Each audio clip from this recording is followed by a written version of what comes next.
Hello students, now we are doing cash from investing activities. So first of all we'll see what activities are there. Investing activities includes purchase and sale of property, plant and equipment, intangible assets as well and non-current investment. ठीक है, proceed from sale of property, plant and equipment, proceed from sale of intangible assets, proceed from sale of non-current investment, interest and dividend received, rent received, that is also a part of investing activity.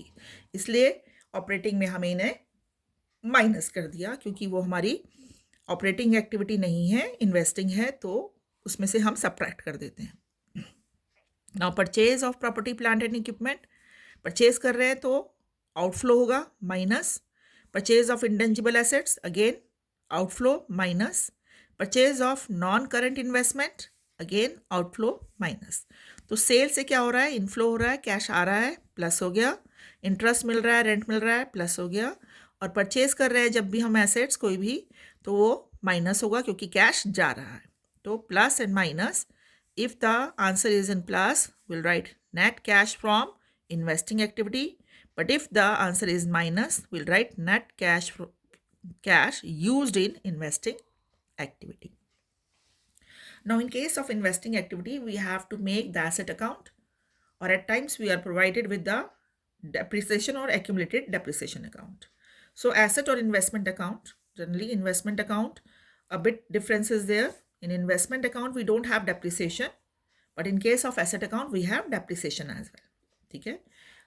Asset, right? Asset means machinery, plant, equipments. So, opening balance will be debit balance and closing balance will be credit balance. So, two balance brought down. Previous year का balance 24 का balance यहाँ आएगा, 25 का balance carry down होगा. ठीक है, 25 26 दे रखा है, 25 का बैलेंस ब्रॉट डाउन हो जाएगा और 26 का बैलेंस कैरी डाउन हो जाएगा. ओके, नाउ बैंक और कैश सेल के लिए आएगा अमाउंट.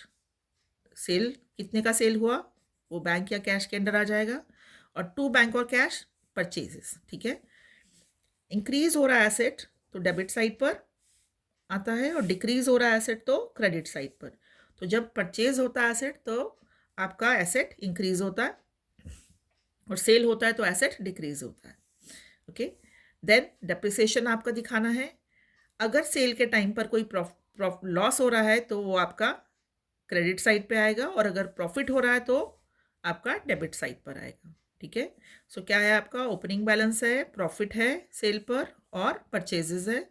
यहाँ पे आपकी चार आइटम्स हैं. एक क्या है आपका सेल है, यहाँ प्रॉफिट है और डेप्रिसिएशन है और कैरी डाउन बैलेंस है. तो आपकी कितनी आइटम्स होंगी, मैक्सिमम 6, राइट. क्यों, या तो प्रॉफिट होगा सेल पर या लॉस होगा, दोनों आइटम्स नहीं हो सकती. ओके, तो यहाँ 3 आइटम्स कौन सी होंगी आपकी, सेल, डेप्रिसिएशन, कैरी डाउन और लॉस. ठीक है, 4 आइटम्स हो गई हमारी, बैंक, कैश यानी कि सेल, लॉस, डेप्रिसिएशन और कैरी डाउन बैलेंस. और यहाँ ओपनिंग बैलेंस, प्रॉफिट और परचेज. तो प्रॉफिट होगा, यहाँ लॉस होगा. So in case of investment depreciation नहीं आएगा, बाकी सेम आइटम होगी. इन्वेस्टमेंट है तो ओपनिंग बैलेंस यहाँ, क्लोजिंग यहाँ. इन्वेस्टमेंट परचेज की है तो टू बैंक, इन्वेस्टमेंट सेल किया है तो बाय बैंक. इन्वेस्टमेंट की सेल पे प्रॉफिट हुआ है तो टू P&L अकाउंट और इन्वेस्टमेंट की सेल पर लॉस हुआ है तो बाय P&L अकाउंट. तो कितने आइटम्स हो गए इन्वेस्टमेंट के लिए, सिर्फ 6. डेप्रिसिएशन नहीं एग्जिस्ट करेगा. नाउ एक्यूमुलेटेड डेप्रिसिएशन है तो accumulated depreciation is a liability.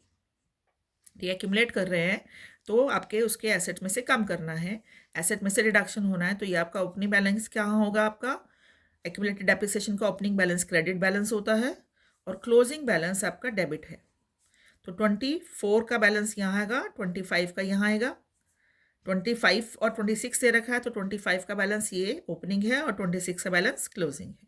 ठीक है, बाय डेप्रिसिएशन जो करंट ईयर में पूरा डेप्रिसिएशन चार्ज हुआ है एसेट पर, कोई भी एसेट है तो वो क्या होगा, बाय डेप्रिसिएशन से आएगा. और इसे कहाँ हम दिखाएंगे, ultimately profit and loss account में. देन आपका टू एसेट अकाउंट. ठीक है, ये क्या हुआ, एसेट अकाउंट. आपका मशीनरी है तो मशीनरी आ जाएगा, प्लांट है तो प्लांट आ जाएगा, फर्नीचर है तो फर्नीचर आ जाएगा, यानी कि depreciation till date on which asset is sold that will be transfer to the credit side of asset account. अगर आपका एक्यूमुलेटेड डेप्रिसिएशन है तो ये जो आएगा एसेट अकाउंट में यहाँ आएगा, और इसे हम डेप्रिसिएशन नहीं लिखते तब, इसे तब क्या लिखते हैं हम, एक्यूमुलेटेड डेप्रिसिएशन। ओके, तो एसेट अकाउंट, दो चीज़ें आपकी यहाँ पर, एसेट अकाउंट का डेप्रिसिएशन जो बिक रहा है उसका क्लोजिंग बैलेंस, उसका ओपनिंग बैलेंस, और पूरे साल उस एसेट पर कितना डेप्रिसिएशन लगा है, right. I hope this is clear to you children. Now we'll take one question on this. Given the question here, we are provided plant and machinery cost पे दे रखा है 3 लाख और 3,50,000, पेटेंट है 320 एंड 160, एक्यूमुलेटेड डेप्रिसिएशन है 60 and 80। Patent amortise हुआ 50,000 से और कुछ पेटेंट सोल्ड किया 40,000 के प्रॉफिट पर। मशीनरी 50,000 की कॉस्ट की थी जिस पर 28,000 का डेप्रिसिएशन लग गया था, उसे 5,000 के लॉस पर बेच दिया। ठीक है, तो हमें क्या बनाना है, क्योंकि एक्यूमुलेटेड डेप्रिसिएशन दे रखा है आपको, तो एक्यूमुलेटेड डेप्रिसिएशन अकाउंट भी बनेगा, प्लांट एंड मशीनरी अकाउंट भी बनेगा, और तीसरा आपका पेटेंट अकाउंट, क्योंकि वो भी सेल हुआ है तो वो भी बनेगा। तो पहले हम अकाउंट बना लें, फिर हम इन्वेस्टिंग एक्टिविटी करेंगे। Plant and machinery opening balance 3 lakh, closing balance 3,50,000, right. Purchases नहीं दे रखा हमें, सेल दे रखा है। क्या दे रखा है उन्होंने क्वेश्चन में, 50,000 की मशीनरी पर एक्यूमुलेटेड डेप्रिसिएशन 28,000 था, तो 28,000 एक्यूमुलेटेड डेप्रिसिएशन आपका एक्यूमुलेटेड डेप्रिसिएशन में आ गया प्लांट एंड मशीनरी के नाम से, और इसको हमने ट्रांसफ़र किया यहाँ पर बाय एक्यूमुलेटेड डेप्रिसिएशन 28,000। 5,000 का लॉस हुआ। 50,000 की मशीन पे 28,000 का अगर हम डेप्रिसिएशन लगाते हैं तो कितनी वैल्यू बचती है उसकी, 50,000 minus 28,000 which will come out to be ₹22,000।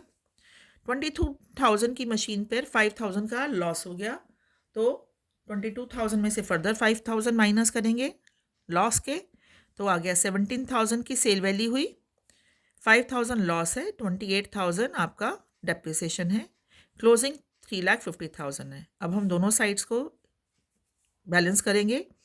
Addition of this side is, when we add it comes out to be 4 lakh, 4 lakh, 3 lakh, अब ये आ गया 1 lakh. This is what your balancing figure. ये 1 लाख क्या हो गया, purchase of plant and machinery. तो हम जब कैश फ्रॉम इन्वेस्टिंग एक्टिविटी लिखेंगे तो हमारी क्या है, सेल थी, proceed from sale of plant and machinery 17,000 और payment on purchase of plant and machinery 1 lakh. ठीक है, चलते हैं हम नेक्स्ट अकाउंट पेटेंट पे। पेटेंट का ओपनिंग बैलेंस है 3,20,000 और क्लोजिंग है 1,60,000। ठीक है, आपका दे रखा है अमोटाइजेशन, क्या हुआ उसका, सॉर्ट ऑफ डेप्रिसिएशन ही हो गया। सो P&L अकाउंट से ही चार्ज होता है डेप्रिसिएशन की तरह ही है, तो आपका 50,000। ओके, और गेन पे सेल हुई थी तो 40,000 का गेन हुआ था हमें, तो to gain on sale that is P&L account 40,000। फिर इसको बैलेंस करेंगे हम, बैलेंस किया 320 प्लस 40 360, तो हमारे पास दे रखा है बैलेंस कैरी डाउन 160, ये 50। ठीक है, 360 में से 2,10,000 माइनस किया तो आ गया 1,50,000। This is your balancing figure. 1,50,000 क्या हुआ, सेल। तो सेल ऑफ पेटेंट 150, तो sale of plant and machinery, sale of patent, it comes out be 1,67,000। 1 lakh का परचेज हुआ माइनस, तो 167 minus 1 lakh that is 67,000, that is the cash from investing activity. Thank you children.